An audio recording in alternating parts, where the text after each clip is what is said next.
ভাগৱতৰ তাৎপৰ্য দুলৰি। ও নিগদতি হুত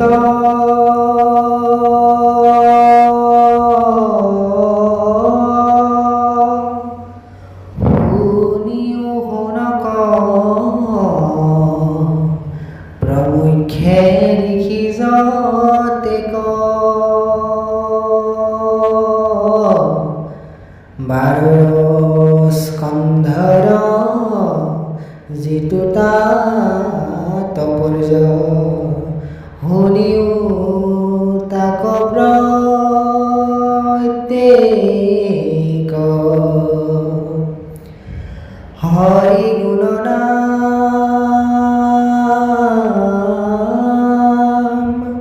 শ্ৰৱণ কীৰ্তন সমস্তে ধৰ্মৰে হাৰ। বাৰ স্কন্ধ মিলি আকে প্ৰতিপাদ্যে শুনা ফলশ্ৰুতি তাৰ পৰে বা পিছৰে যদি বা হৃদয়ে তৃষ্ণায় পীড়িত হুয়া নমো হৰি বুলি ডাকি উচ্চ কৰি মাধৱৰ নাম লয়া। এতেকতে তাৰ যতেক পাতেক অনেক কোটি জন্মৰ তাতে লাগে জুই পুৰি ভস্ম হৈ হুৱে শুদ্ধ সবেনৰ। যিটো জনে কৰে কৃষ্ণৰ শ্ৰৱণ কৃষ্ণৰ কৰি কীৰ্তন তাহাৰ চিতত হুৱন্ত প্ৰবেশ ভগৱন্ত নাৰায়ণ। এতেকে পাতেক পলয় তাৰ যেন সূৰ্যৰ আগে আন্ধাৰ প্ৰচণ্ড বতাহে যেন উৰুৱাইবে নথাকে মেঘ সঞ্চাৰ। ও ৰাম হৰি কীৰ্তনেহে জানা মহাবল সমস্তৰে হৰে পাপ। তাত ব্যতিৰে যত আন কথা সমস্তে মিছা প্ৰলাপ। যিটো বাক্য সবে কৃষ্ণক নকহে নকৰে নাম প্ৰখ্যাত সেহি মিছা বাক্য সেহিটো অসতি অসন্তৰ কথা যত। সেহি মহাসত্য সেহি মংগল সেহি মহাপুণ্যচয় কৰে যিটো বাক্য ঈশ্বৰ কৃষ্ণৰ গুণনাময় অভুদয়। সেহি মহাৰম মহন্তৰ তাত বাঢ়ে প্ৰীতি নৱ নৱ মহন্তে তাহাতে প্ৰেম উপজায় মনৰো মহা উৎসৱ। ও সেহি হৰি বহাৱে সেহি সুষয় শুক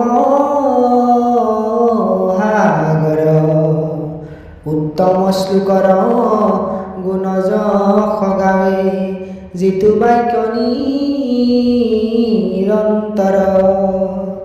ও ৰাম নানা চিত্ৰ পদে ৰচিত সি বাক্য শুনন্তে অমৃত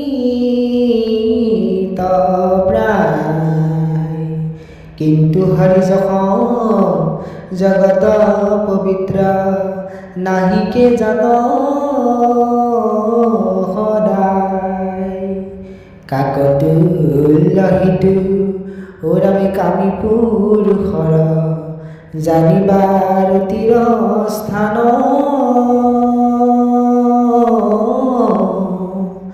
পৰম ভকত জনেনো শুনন্ত তাতন পাতন্ত কান। যি কথাত কৃষ্ণ আসনত সাক্ষাৎ মহামহন্ত রূপ ভকত সকলে তাতেহে কৰত সদায় ৰুতি। সেই মহাবাক্যে লোকসমূহৰ পাতেক কৰে বিজ্ঞান। কেশৱৰ যখে অংকিত জিনাম প্ৰতিপদে আছে যত। কহনেতা থাকিলে আপুনি শুনয়, শুনতা থাকিলে গাঁৱৈ।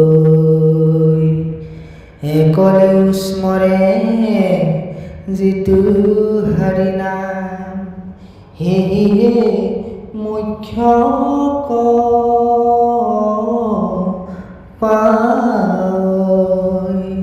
ছবি ও হেন কথা মনে ধৰি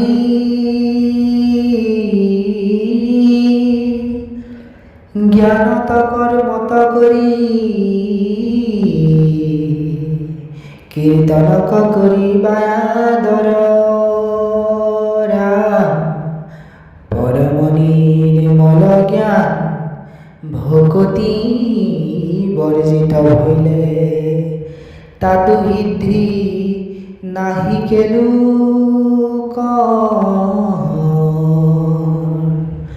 সৰ্বোত্তম যিটো কৰ্ম কৃষ্ণ তনৰ পিলা যেবে। সিও হুৱে আপুনি বিফল, নিন্দিত কাম কৰ্ম তান কি কহিব কথা।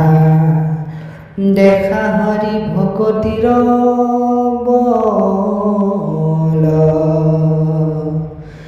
ৰাম বৰ্ণাশ্ৰম ধৰ্ম যত। তপস্যাৰে ব্ৰত এইটো একো নোহে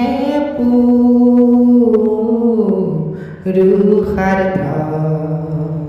সম্পত্তি কীৰ্তিৰ কাজে কৰে মহাপৰিশ্ৰম। শুনা কহো যিটো পৰমাৰ্থ।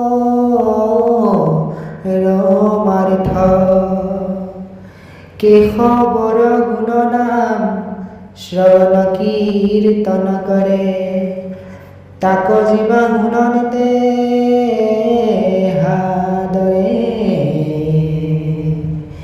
এতেকে কৃষ্ণৰ পাদ পদ্মন পাহৰিয়াৰ, চিৰকালতে ফল ধৰে। কৃষ্ণৰ স্মৰণে তাৰ প্ৰথমে পাতক নাখে, কৃষ্ণ তকৰাৱে নিষ্ট বুদ্ধি। পৰম ভকতি জ্ঞান বৈৰাগ্যেও লবে লাগ, হুৱে অতিশয় চিত্ত শুদ্ধি। জ্ঞানত কৰ্মত কৰি ওৰাং ভকতি মহাশ্ৰেষ্ঠ, ভকতি মধ্যত শ্ৰেষ্ঠ দুই। শ্ৰৱণ কীৰ্তন ইটো আক ধৰিলে কজিতো, বিধিৰ কিংকৰ সিটো নুই। শুনক প্ৰমুখ্যে মহা ও ৰাম মুনি হব আছা যত। তুমি হব মহাভাগ্যৱন্ত, যিহেতু পৰম হৰি চিত্তত নিশ্চয় কৰি। একান্তে ভজিলা ভগৱন্ত, এইটো আত্মা ঈশ্বৰক শুনিলো কৰ মুখে। মহাৰিষি সমজ্ঞানক আছে, হেন বন্ধু মাধৱক সুধি সুমৰাইলা মোক। এতেকে মোহৰ ভাগ্য আছে, পৰম দুৰিত হৰে হৰিৰ চৰিত্ৰ যত। কহিলো তোমাত সবেতাক, অনুদিনে শুনে যিটো সেইটো পবিত্ৰ কৰে।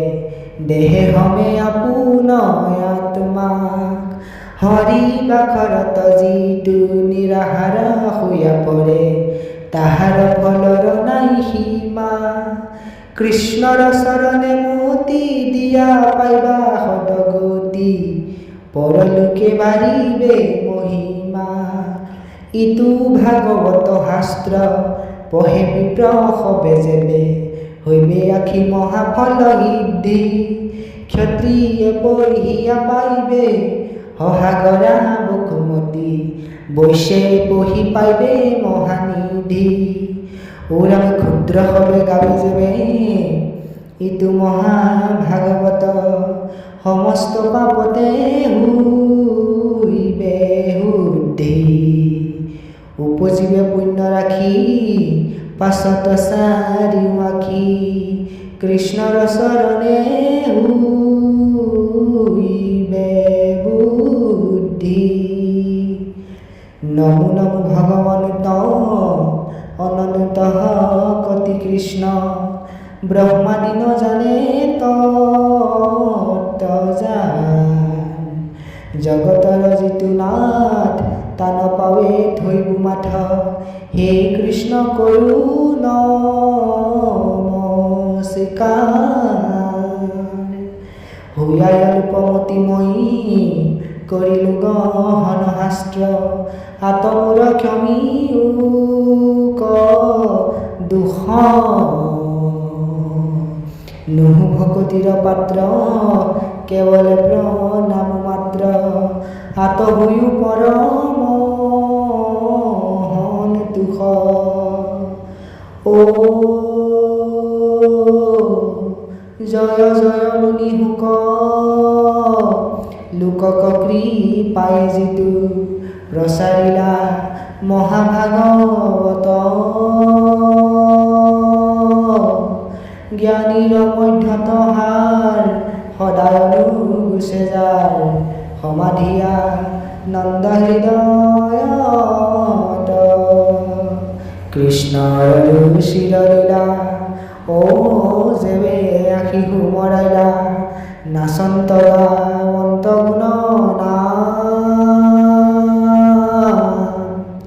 মহিমা কহিবু কত হুক গুৰু চৰণত কৰো হেৰা পৰিয়া প্ৰণাম